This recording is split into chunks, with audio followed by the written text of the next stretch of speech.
아프리카는 저희하고 6시간 차이가 납니다. 그래서 지금 금요일 오후 3시쯤이에요. 오후 3시쯤이고 한창 지금 그 CTI에서 선교 대회를 열고 있는 때입니다. 오늘과 내일 이틀간 선교 대회를 열고요.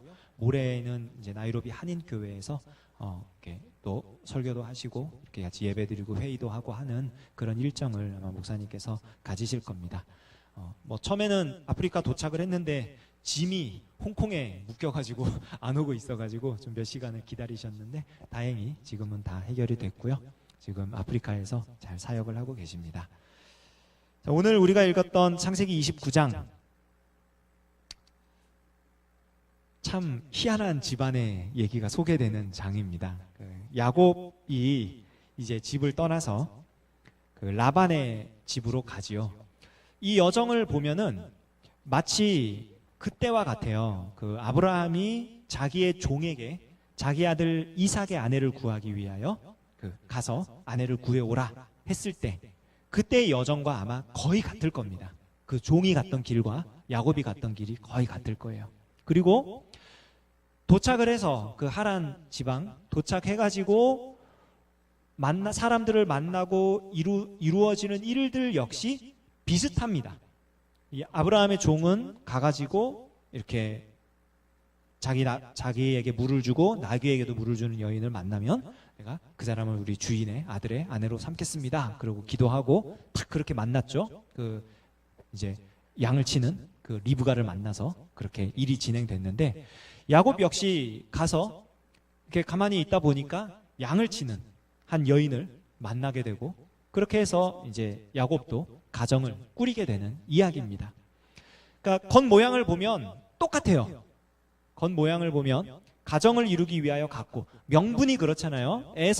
야곱의 형이었던 에서가 결혼을 했음에도 불구하고 그의 며느리들이 부모님을 이렇게 기쁘게 해드리지 못했기 때문에 믿음 안에 살지 못했기 때문에 야곱에게는 믿음의 배필을 얻으라고 하면서 그 형 에서의 그 분노를 피해서 도망을 가게 된 거죠. 그리고 그 와중에 우리 지난주에 살펴봤던 28장 내용에 베델의 은혜가 있었습니다. 야곱은 거짓으로 축복을 얻어냈고 그리고 형을 피해 도망다니는 신세지만 하나님께서는 그 모든 것들을 지켜보시며 그 하나님의 권능의 팔 아래 붙잡으시고 약속하신 것을 이루어 가시는 하나님이심을 야곱이 경험을 했어요. 그런데 그 은혜를 경험한 야곱의 인생 가운데 일들이 일어나는데 이게 하나님의 은혜를 경험한 사람이 가지게 되는 삶의 모양인지 아니면은 그냥 권모술수에 능통한 보통 사람이 가지게 되는 그런 삶의 모양인지 헷갈려요. 야곱의 삶을 보면 근데 설명이 이렇게 되어 있습니다. 29장 1절을 보면 야곱이 길을 떠나 동방 사람의 땅에 이르렀다. 이 동방 사람의 땅이 바로 메소포타미아, 하란, 그 가나안으로부터 멀리 떨어져 있었던 아브라함의 옛 고향, 그 지역을 얘기합니다. 그런데 성경에 동방 사람이라고 했을 때 이게 두 가지 의미가 있어요. 하나는 가나안에서부터 멀리 떨어져 있는 사람들을 지역을 얘기할 때 동방이라는 표현을 쓰고요. 또 하나는 하나님을 떠나서 하나님을 대적해서 사는 사람들이 살고 있는 지역을 얘기할 때 동방이라는 표현을 씁니다. 아담과 하와가 에덴의 동편으로 갔죠. 그쵸? 가인이 아벨을 죽이고 나서 동쪽으로 가서 유리를 합니다. 그러니까 이 동쪽이라는 표현이 뭐 어떤 의미가 있는지는 사실은 여러 가지 케이스 바이 케이스지만 요런 두 가지 의미가 크게 있다고 보시면 돼요. 하나는 멀리 있는 땅, 하나는 하나님을 대적하는 사람들이 살고 있는 땅. 아마 이 29장 1절에 이 동방 사람의 땅에 이르렀다라고 표현을 한 이유는 아마 이 두 가지를 모두 설명하기 위해서였을 것입니다. 고향으로부터 멀리 떨어졌어요. 야곱이 멀리 떨어져서 정말 이제는 하나님밖에 의지할 데가 없습니다. 그래서 하나님이 나타나 주셨잖아요. 베델에서 나타나 주셨고 베델에서 함께 하겠다고 돌아올 때까지 지키겠다고 약속을 해주셨단 말이에요. 그 하나님밖에는 의지할 데가 없는 상황이에요. 그리고 그가 간 이 동방 지역, 그의 그 그 외갓집이죠. 외가가 있는 그 지역 사람들은 하나님을 별로 두려워하지 않는 사람들입니다. 그런 지역으로 그가 들어갔어요.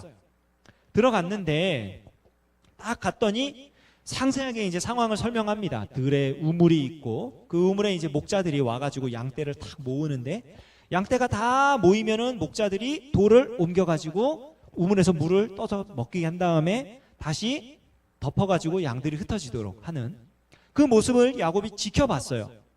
가만히 지켜보고 있는데 사람들에게 물어봤습니다. 혹시 라반을 아십니까?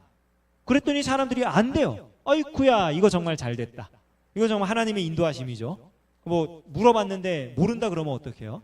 제가 지난 그 이제 월요일 화요일 저희 부모님 모시고 고향에, 저희 어머니 고향에 다녀왔어요. 어머니 고향에 다녀왔는데 그 동네가 그 뭐 지역은 그대로 있습니다. 산이고 그대로 있는데 집들이 다 없어졌어요. 거기 살던 마을 주민들은 이제 아무도 없습니다. 없고 그 이제 국립 산림치유원인가 그래가지고 그쪽 지역의 산을 공기 좋고 물 좋고 그렇다 그래가지고 산을 이렇게 통째로 나라에서 샀어요. 사가지고 거기다 이제 치유원을 운영을 합니다. 그래서 그런 것들이 이제 거의 완공이 됐더라고요. 그런 자리인데 저희 어머니가 고향 이렇게 떠난 지 오래니까 그 한번 가보고 싶다 그래가지고 제가 이제 휴가도 됐겠다 그래서 네, 모시고 한번 가죠. 그러고서 갔어요. 갔는데 굉장히 헤맸어요. 갔는데 딱 내려서 막 가는데 이거는 뭐 길이 어디가 어딘지도 모르겠고 저는 기억하고 있는 게 슈퍼마켓, 버스 정류장 그게 다예요. 하도 어릴 때 갔던 길이라. 그래서 거기를 찾아서 가야 되는데 도저히 모르겠는 거예요. 저희 아버지는 이제 길눈이 밝으시니까 여기로 가자 막 그러시는데 계속 다른 동네를 헤매는 거예요. 막 헤매서 결국엔 안 되겠다 싶어서 탁 내려온 다음에 길을 지나가는 할머님께 물어봤습니다. 창문을 열고 이제 저기 아주머니 무슨 동네 어디 있어요? 그랬더니 요래 가갖고 요래 가면 돼요. 그러시더라고요. 그래서 아 그렇구나. 그래서 찾아갔어요.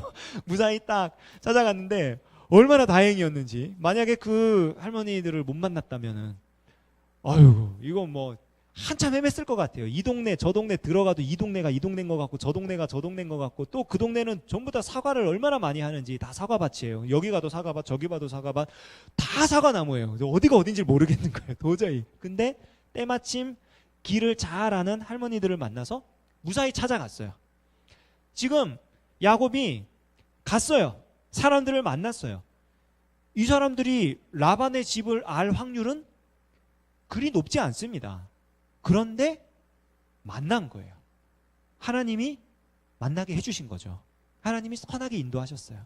그래서 라반의 집을 찾아갑니다. 찾아가는데 찾아가기 전에 무슨 일이 생기냐?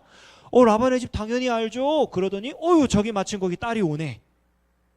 그 둘째 딸이 오는 거예요. 양을 치고. 라헬이라는 이름이 원래 그 히브리어 단어 뜻 자체가 암양이라는 뜻이에요. 그러니까 아마 원래 좀 이렇게 그 목동에 가까운 그런 여자에 있던 것 같아요. 뭐 잘은 모르지만 양을 몰고 이렇게 옵니다. 야곱이 그 모습을 딱 봐요. 근데 봤더니 해가 지금 중천에 떠 있단 말이에요. 양들은 모이고. 근데 아까 보니까 목자들이 양들이 전부 다 모여야 물을 먹을 수 있게 해준단 말이에요. 가만히 보니까 그게 아닌 것 같아요. 이거 이러면은 이거 저기 양들 이거 좋지 않은 것 같아요. 그러니까 어떻게 해요? 자기 친척이니까 라헬의 양떼를 위해서 야곱이 직접 돌을 탁 열어줍니다. 힘이 장사였던 것 같아요. 그러니까 야곱이 우리가 야곱 하면은 에서하고 비교해가지고 에서는 활을 잘 쏘고 몸에 막 털이 많고 막 이래갖고 장사 같은 이런 개념이고 야곱은 거기 이렇게 주방에서 일하고 이렇게 샌님 같은 그런 이제 이미지다 보니까 야곱은 별로 뭐 힘도 안 세고 야곱은 그냥 주방에서 요리나 하고 이런 사람으로 인식을 많이 하고 있는데 그게 아닌 것 같아요. 야곱이 굉장히 힘이 셉니다. 왜냐면 동네 그 목자들이 모여가지고 돌을 옮겨야 되는데 야곱 혼자 하거든요. 야곱의 몸에 흐르는 이 피가 있는 거예요. 에서와 같은 이 야수의 피가 야곱도 있어요. 쌍둥이니까. 내렸어요. 그리고 물을 먹입니다. 라헬을 만나서 반갑다고 인사를 하고 그리고 라반의 집으로 갑니다. 라반의 집에 딱 가니까 라반이 이제 물어보겠지요. 너 대체 누구냐? 어디서 왔냐? 자초지종을 다 하나하나 물어보겠지요. 뭐 생전 처음 봤을 거 아니에요. 리브가가 집을 떠난 이후에 한 번도 본 적 없단 말이에요. 그런데 어떻게 알아요? 모른단 말이에요. 저희 외할아버지께서 돌아가실 때 제가 대학교 2학년 때인가 3학년 때인가 돌아가셨는데 돌아가시기 전에 병원에 계실 때 갔어요. 저희 어머니가 와서 인사드려라 그래가지고 갔어요. 가가지고 외할아버지 태영입니다. 누구로? 몰라요.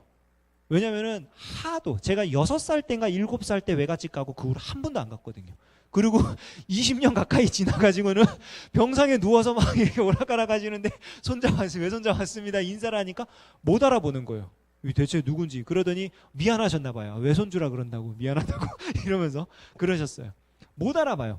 그러니까 아마 라반이 야곱에 대해서 막 물어봤을 거란 말이에요. 너 누구냐 대체? 어디서 왔냐? 야곱이 하나하나 자초지종을 다 얘기했다 그래요. 자초지종을 다 얘기합니다. 무슨 자초지종을 얘기했는지는 몰라요. 그런데 하여간에 자기 일을 다 얘기했대요.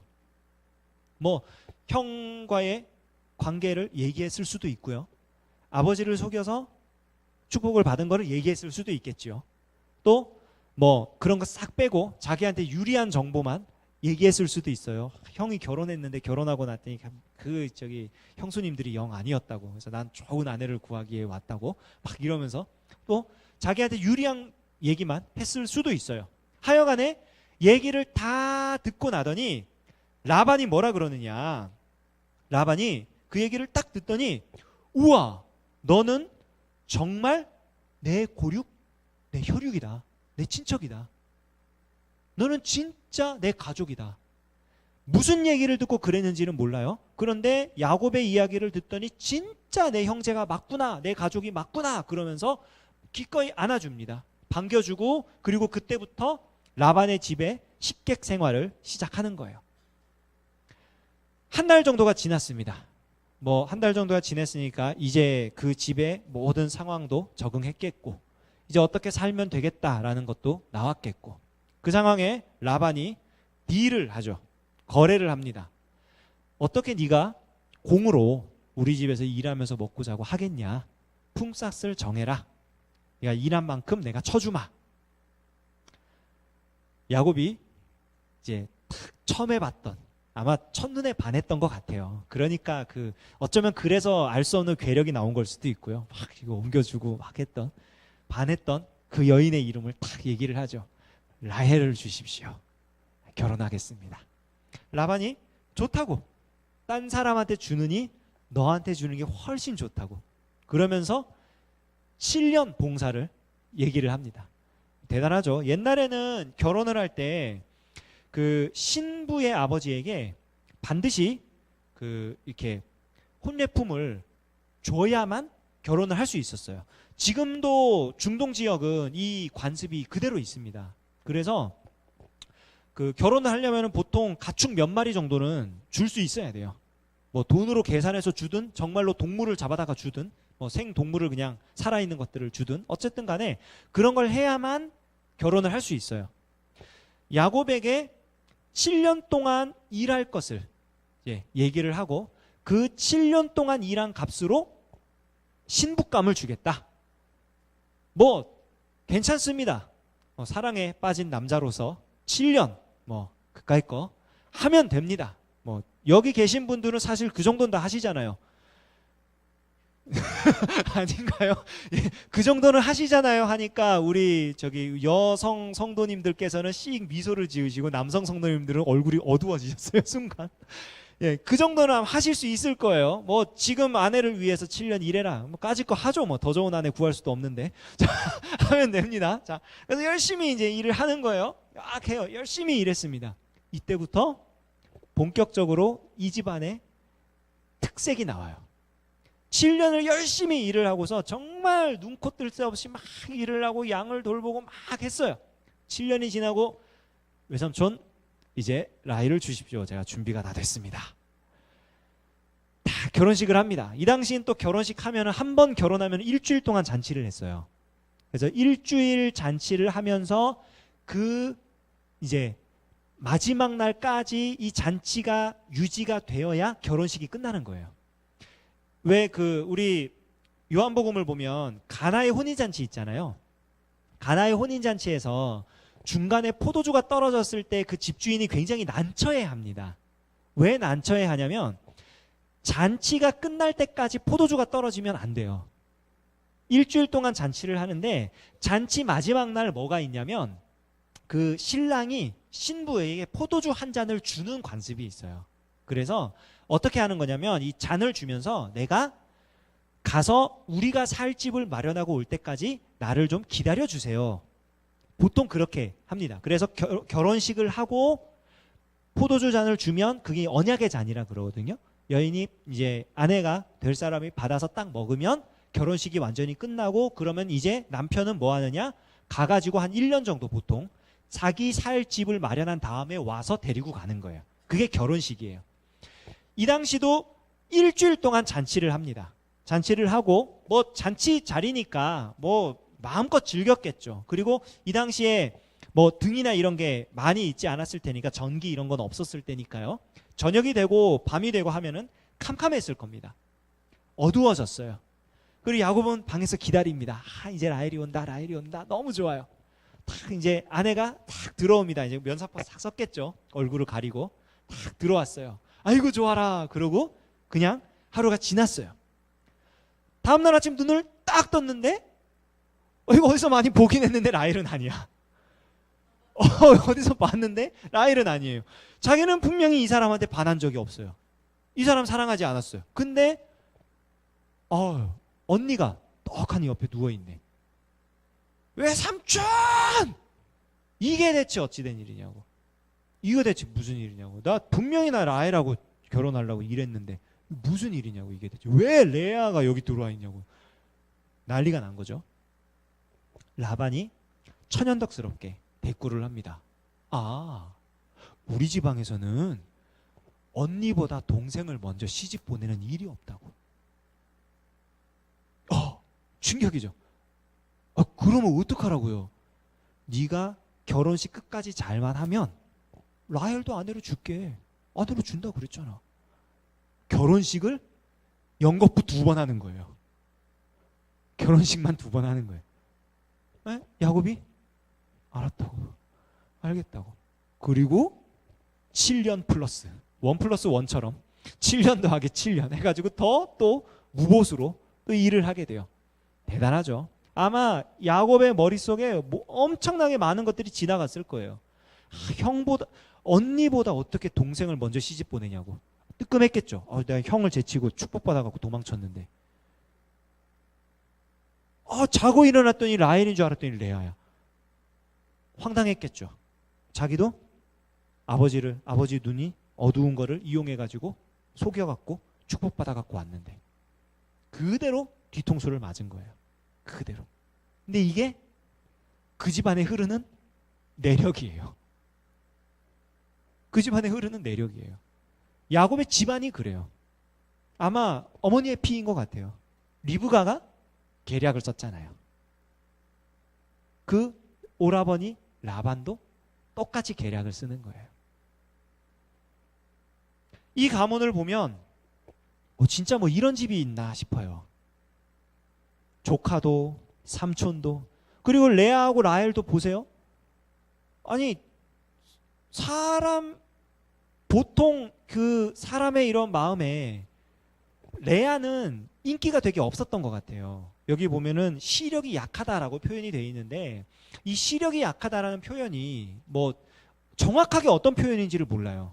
이게 아마도 히브리 사람들의 수거인 것 같은데 눈이 이제 안 좋다라는 그게 정말 시력이 약해서 앞을 잘 못 보는 사람이라는 뜻인지 아니면은 눈매가 예쁘지 않은. 그러니까 이 근동 지역의 사람들은 요 지역 사람들이 미인의 기준이 있어요. 미인의 기준이 2가지입니다. 하나는 뭐냐면은 피부가 하얀 게 미인이에요. 그래서 우리나라 사람들이 인기가 많아요.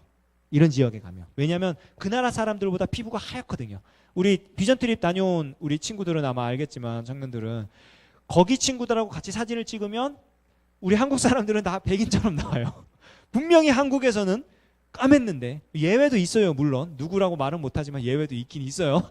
그 친구처럼 정말 똑같이 그런 사람도 있긴 있는데, 근데 가면 이렇게 하얘요. 그래서 인기가 많아요. 또 하나 미인의 기준이 뭐냐? 눈이 크고 둥근 사람이에요. 눈이 크고 둥근 사람. 그러니까 눈이 작고 둥글지 않으면 미인이 아니에요. 별로 인기가 없어요. 그러니까 피부가 하얗고 예, 좀 이상하지만 그래요. 이 사람들이 그래요. 피부가 하얗고 눈이 크고 둥근 사람. 이런 사람들을 미인으로 보면서 딱 했는데, 라헬은 아마 그 조건에 맞았던 것 같아요. 그런데 레아는 그 조건에 맞지 않았어요. 그러니까 이게 그냥 단순히 외모가 좀 떨어졌다는 얘기인지, 아니면은 눈에 어떤 심각한 장애나 질병이 있었다는 말인지 몰라요, 정확하게. 하여간에 레아는 별로 인기가 없었어요. 그게 핵심이에요. 그러니까 라반 입장에서 라헬은 인기가 많아요. 누가 봐도 사랑스러워요. 야곱도 한눈에 반했어요. 라헬은 맘만 먹으면 아무한테나 다 시집 보낼 수 있어요. 좋아하는 사람이 많으니까, 인기가 많으니까. 그런데 라반이 계산기를 두드리는 거예요. 두드려서 제일 이득이 되는 게 누굴까 생각해 보니까 야곱한테 넘기면 돼요. 일단 레아부터 해결이 가능해요. 이 집안 풍습을 모르니까 뭐라고 둘러대면 그냥 넘어가거든요. 그러니까 레아 해결하고, 일단 그 다음 라헬을 해결하는데, 라헬을 위해서 야곱이 처음에 내걸었던 게 자기 입으로 내걸었잖아요. 7년 동안 내가 일하겠습니다. 그러니까 라헬을 아내로 맞이하려면 다시 7년을 일해라. 전혀 거리낄 게 없는 거예요. 14년을 울고 먹는 거예요. 자그마치 14년을. 그러니까 라반의 이 머리가 상당합니다. 똑똑한 사람이에요. 야곱이 이 똑똑한 머리를 써가지고 아버지를 속였어요. 축복을 얻어냈어요. 형을 피해서 도망을 왔어요. 여기 와서 된통 당해요. 두 가지를 생각해 볼 수 있습니다. 하나는 뭐냐면, 하나님께서 결코 이 땅에서 우리에게 이루어지고 있는 일들, 우리가 행하는 일들, 이거를 그냥 보고 있지만은 않으세요. 철저하게 갚아주십니다. 철저하게 하나씩 모든 걸 다 보고 계셔요.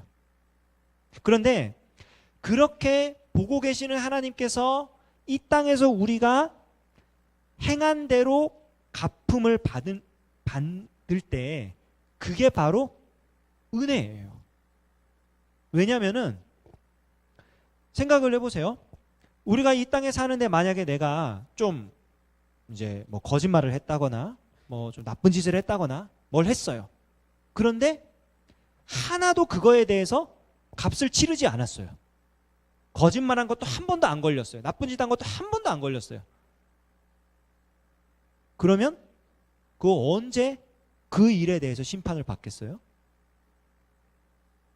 예수님 다시 오실 때 심판 받을 수밖에 없어요. 근데 이 땅에 사는 동안 그것에 대해서 딱 값을 치르고 나면 그건 그걸로 끝이에요. 그걸로 끝나는 거예요.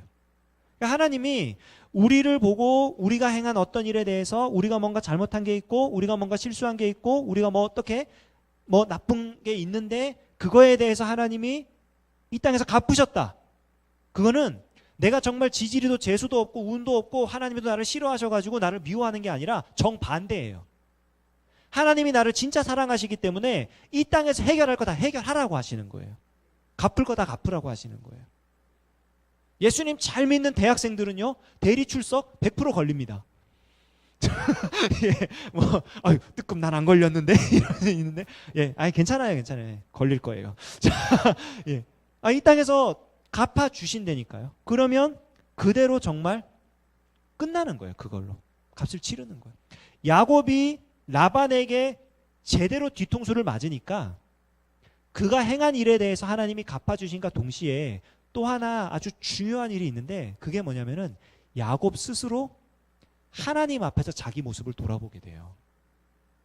28장에서 야곱이 하나님을 만납니다.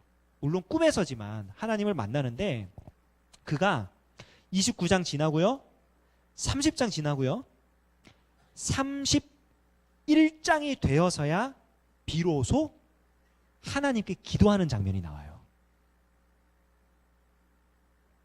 28장에서 하나님을 만났는데 31장에 가서 야곱이 기도해요. 그런데 이 3장, 이 지나가는 동안 세월은 몇 년이 흘렀냐? 20년이 흘렀어요. 하나님을 만나고 20년 만에 기도하는 거예요. 왜? 뒤통수를 맞아도 너무 맞으니까, 계속 맞으니까, 너무 속상하니까 그제서야 찾는 거예요, 하나님을. 우리가 하나님께 매를 맞는 것은 결코 저주가 아닙니다. 하나님이 우리를 미워하고 하나님이 우리를 딱 노려보고 계시다가 너 이거 잘못했어 옳거니? 그게 아니에요. 그것을 통해 비로소 하나님께로 다시 올 수 있는 거예요. 하나님을 찾게 되는 거예요. 사람이 워낙에 악한 존재라 제대로 하나님께 얻어맞지 않고서는 하나님을 찾질 않습니다. 그게 사람이에요. 야곱이 20년 동안 라반에게 뒤통수를 얻어맞고서야 비로소 하나님을 찾아요. 그게 인생이에요. 또한 우리가 이 라반과 야곱의 이 모습에서 발견할 수 있는 건 뭐냐면요, 유전의 힘이 진짜 셉니다. DNA가 있어요. 무슨 얘기냐면 내가 약한 부분이 있어요. 강한 부분도 있지만 약한 부분도 있어요. 저희 막내 외삼촌, 저희 어머니 쪽이 구남매신데 그 중에 제일 막내 외삼촌이 그 경기도에서 그 보디빌딩 있죠? 이거 대회 나가지고 2등인가 3등을 했어요. 어마어마합니다. 최근에 한번 본 적이 있는데 그전에는 몰랐어요. 그전에는 그냥 뭐 워낙 어릴 때 봤으니까 그냥 외삼촌은 크다 이런 개념이었는데 지금은 둘 다 어른이잖아요. 저도 어른이잖아요. 저도 애가 있고 성년이고 이제는 뭐 중년으로 넘어가기 직전의 상황이잖아요. 아직 젊지만 외삼촌이 딱 있는데 이렇게 인사를 하고 외삼촌이 일어났는데 얼마나 거대한지 사람이 이렇게 정말 막 키는 막 180에다가 이게 경기도 3위, 2위인지 3위인지 그 운동을 한 그 몸매가 이렇게 있으니까 아주 그냥 어마어마하더라고요.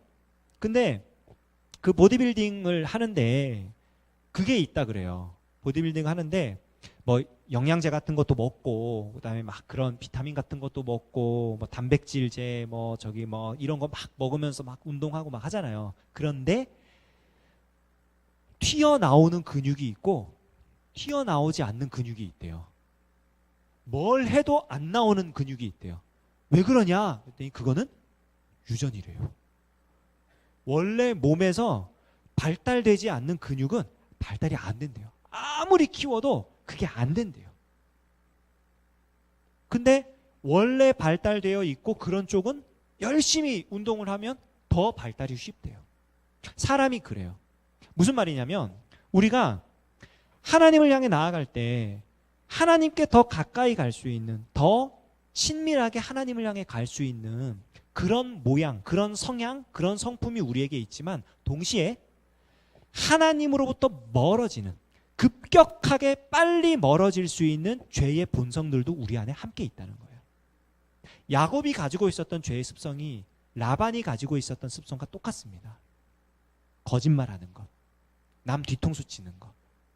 야곱이라는 이름 뜻이 뒤꿈치 잡는 자잖아요. 뒤꿈치 잡는 자. 형의 뒤꿈치를 잡고 나왔어요. 시기와 질투가 가득해요. 남을 걸어 넘어뜨리는 사람이에요. 처음부터 야곱에게는 그게 약점이에요. 근데 라반을 만나니까 그 약점이 확인되는 거예요. 이 약점이 어디서 왔는지 그가 알게 되는 거예요. 우리의 약점을 발견하게 될 때 우리가 약점 때문에 무너져 내릴 건지 아니면 이 약점 때문에 하나님을 붙잡을 건지 우리에게는 이 두 가지 선택지가 있습니다. 하나님이 우리에게 약점을 보여주실 때는요, 약점 때문에 하나님 붙잡으라고 보여주시는 거예요. 실망하고 좌절하라고 보여주시는 게 아닙니다. 야곱의 인생에 지금 이렇게 험난한 일은 없어요. 그런데 이 모든 일이 야곱으로 하여금 하나님을 붙잡으라고 하나님이 지금 끌어가시는 겁니다. 그걸 깨닫는데 20년 걸린 거예요. 20년. 라반, 야곱, 라헬, 레아. 이 라반의 가정에서 일어나는 이 일들, 막 뒤통수를 치는 이 일들, 그 가운데 우리가 정말 주목해서 봐야 될 한 사람이 있어요.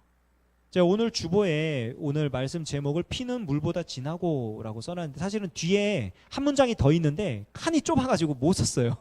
그 한 문장이 뭐냐면 믿음은 피를 압도한다예요.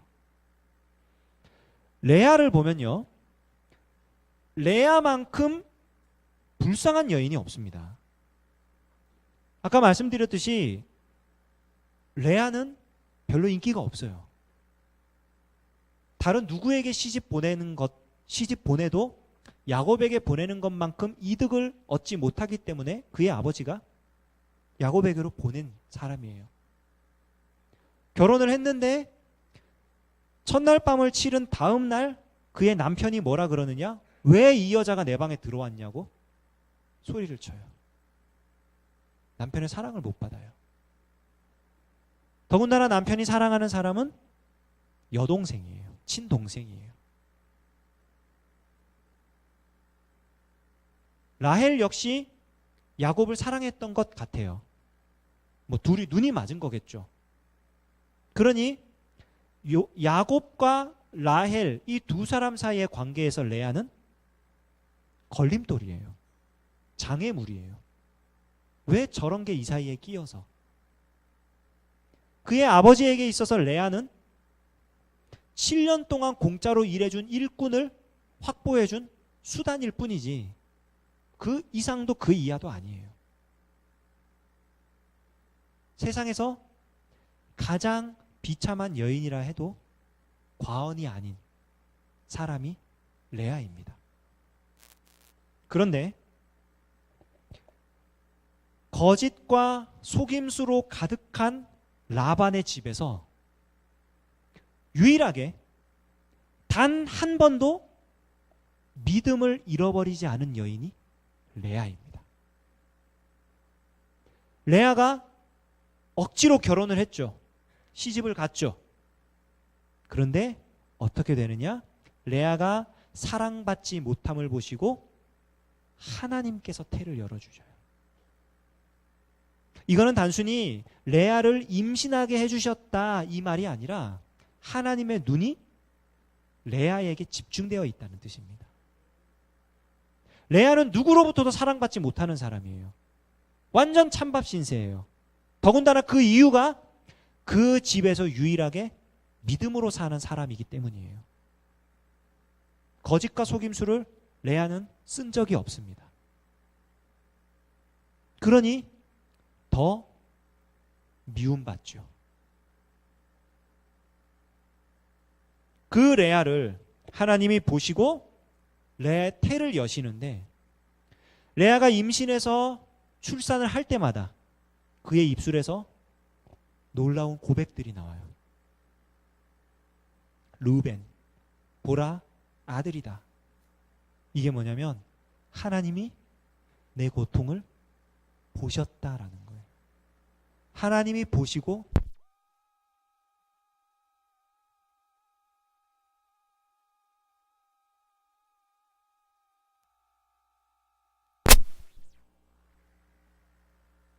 시므온 듣다. 하나님이 들으시고 아들을 주셨다. 다시 나옵니다. 하나님이 보시고 아들을 주셨다. 하나님이 들으시고 아들을 주셨다. 레위 합쳤다. 붙였다. 연합했다. 하나님이 이제는 남편과 내가 정말 하나 되게 하셨다. 아들이 벌써 셋이잖아요. 이 정도면 진짜 가정이잖아요. 유다 찬양한다. 이제는 내가 하나님을 찬양합니다. 하나님 저를 봐주셨고 제 기도 소리 들어주셨고 하나님 제 남편 이제는 온전한 가정 될 수 있도록 이렇게 많은 아들들 주셨는데 아들을 하나 더 주셨네요. 하나님 감사합니다. 찬양합니다. 레아의 인생 가운데에 라반이 썼던 것과 같은, 야곱이 썼던 것과 같은, 나중에 보면은 라헬 역시 사용했던 것과 같은 거짓과 속임수가 하나도 없어요.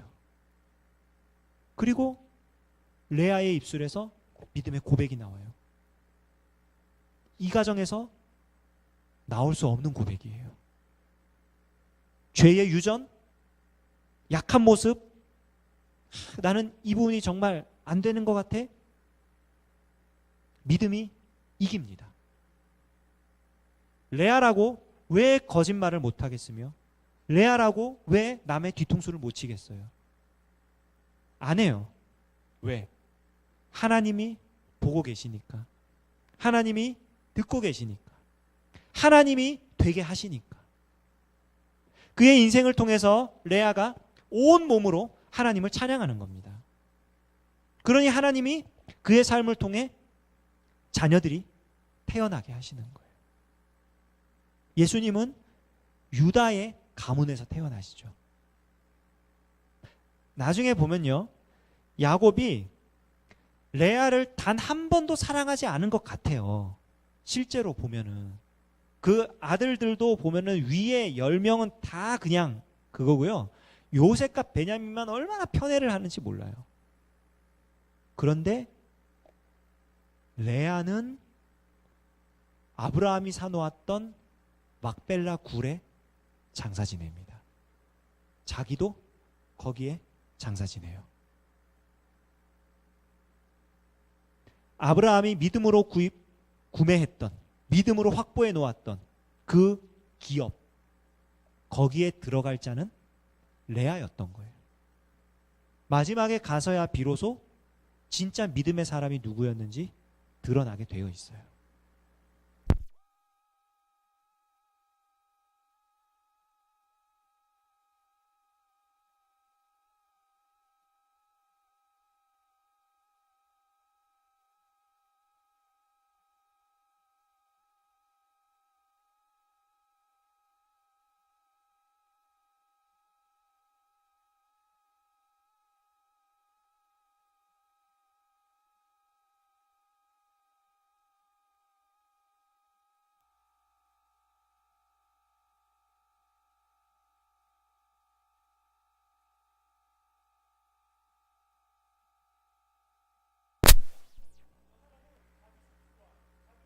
방책과 그걸 다 써가지고 저렇게 잘 되는데, 나는 믿음을 지킨다고 지키는데 손해만 보고, 믿음을 지킨다고 지키는데 계속 당하기만 하고, 믿음을 지킨다고 지키는데 계속해서 잃기만 하고, 나는 점점 나락으로 떨어지는 것 같고 저 사람은 점점점 올라가는 것 같고, 살다 보면 그런 일들을 경험해요. 실제로 만납니다. 그런데 우리가 잊지 말아야 될 것은 하나님이 보고 계시고 듣고 계시고 되게 하신다는 거예요.